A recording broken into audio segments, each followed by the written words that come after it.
Joins us now from New York for more. Hi, Anastasia. So could you tell us about this investigation by the UN and what questions they want answered?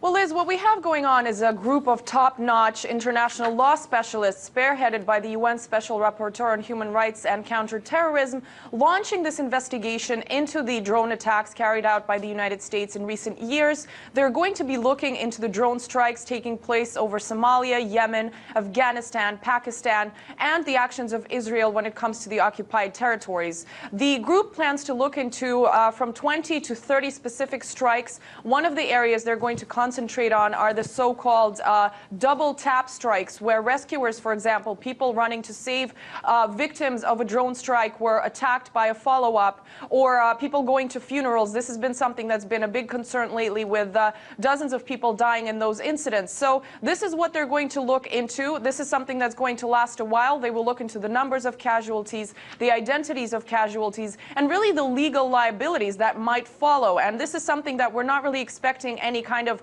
legal serious accusations to come out of, but one of the things they're looking into is whether or not war crime is a term that can be used, a very strong term. So this is something that we're going to have to find out when this report is finally revealed in the months to come. And what prompted this investigation?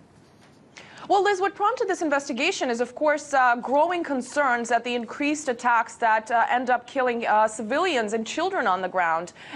This is something that's been a big concern for years. This is something that's causing huge anti-American sentiment in places like Yemen specifically, where recently, in the latest drone strike, 2 children were killed. And we saw a group of countries, Russia, China, and Pakistan, address the UN Human Rights Council and saying, look, we need to investigate this further. So this investigation is now being launched. And it's also, you know, the numbers really speaking for themselves. 178 children died just in Yemen in recent years, 891 civilians since the year 2004 just in Pakistan. So this is something that needs to be addressed, and the goal of this particular investigation is exactly that. All right. So at the conclusion of this investigation, what will the result be? What would the next step be? Will it be in the form of a resolution?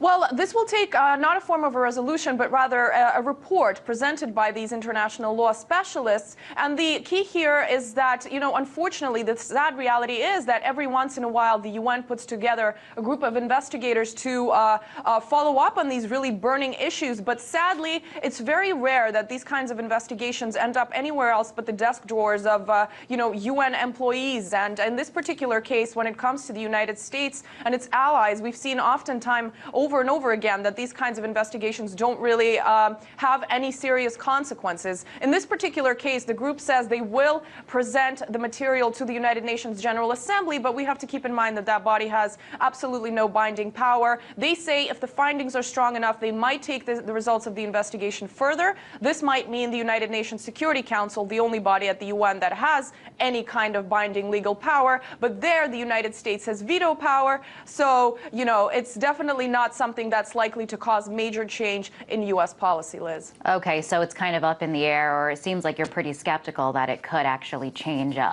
the way that the drone war has been carried out in places like Yemen and Pakistan.